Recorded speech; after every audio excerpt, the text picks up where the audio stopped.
So the idea behind the Linesman was to design and develop a jacket which you could use across a wide range of different climatic conditions. So if you take the example of the Trans-European Trail, and you imagine riding from the north part of the trail up in Scandinavia right down to the south of Spain, you go from conditions which are generally fairly cold and wet through to conditions that tend to be quite dry and sunny. We wanted a garment which you could wear for the majority of the time for most of that route. So it's sort of try to make a garment that's as multifunctional as possible. And then you can, obviously with the layering system, you can then add and take away layers under the LinesmanJacket, or you can add layers on top, for example, a shell jacket to keep the rain off, as the jacket itself is completely windproof. And the fabric is waterproof, but the seams are not seam taped, so the garment is not 100% waterproof. But it will shed a shower relatively easily. Water splashes, that kind of thing, should be fine. One of the key things that we talked about when we were developing and designing and developing the LinesmanJacket was the end use that it's for. And it's obviously for adventure travelling. It's for long distance motorcycling, trail riding, and you would be spending a lot of time on the bike, obviously. So we needed to design and develop a jacket that would be suitable for that application. But also, you spend quite a lot of time off the bike, whether that's hanging out at campsites, whether it's having dinner in a restaurant or a bar or something. So we wanted to develop a jacket which would look at home in these places as well, something that didn't make you look like you just dropped in from Mars. So we wanted to create something simple, clean, but functional, and not horrifically expensive as well.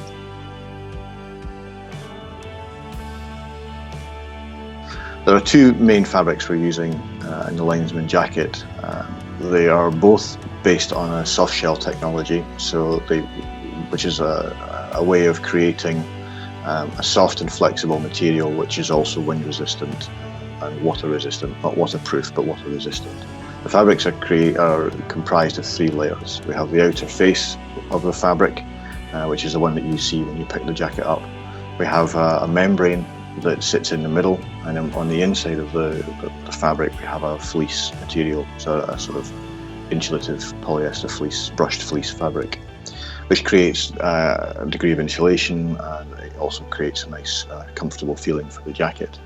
And this combination, all put together, gives you a comfortable jacket which has good abrasion resistance and impact resistance. So in terms of care, you would care for this jacket in the same way that you would care for a normal shell jacket. So in terms of washing, it would go into the machine at a 30-degree wash. Don't use softeners and conditioners, just use normal washing powder. Softeners and conditioners are wetting agents, and what happens is they tend to strip the durable water repellent finish which lives on the surface of the fabric. So the jacket has a relatively low collar, so when you stand it up, it doesn't rub on the underside of your helmet. Then moving down, we have obviously the Kevlar fabric reinforcing the shoulders. Then onto the arms themselves. They are actually removable from this jacket, so you can wear it as a gilet or as a full jacket, so you can create some additional venting. On the back panel of the jacket, we have 2 big zips which run vertically down the back of the jacket to allow you to fit a hydration rucksack in between the zips, so you don't have a rucksack pressing the zip into your back, which can be uncomfortable. And in the lower back we have 2 large zip pockets for spare gloves or power bars, that kind of thing, energy bars.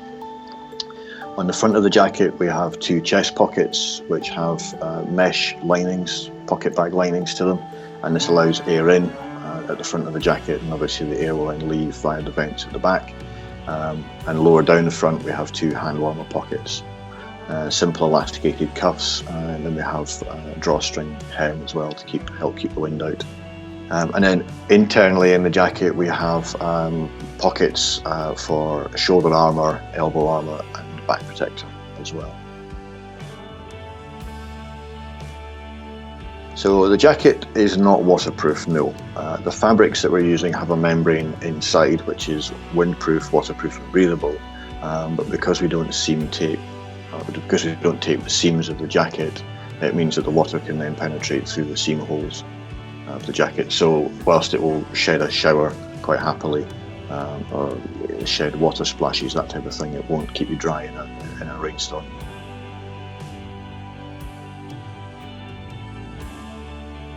I think the two things that riders will really notice is, number one, the weight or lack of weight of this jacket. It's very, very light. The other thing they'll notice is how soft the materials are. They are significantly softer and quieter than your traditional textile motorbike suit that people are generally familiar with. There's a lot of influences in this garment from an outdoor perspective, where people don't particularly want rustly garments. They want something that's quiet and moves and is comfortable when they're hiking, climbing, that type of thing. And so that's one of the things that's two of the things I think riders will notice.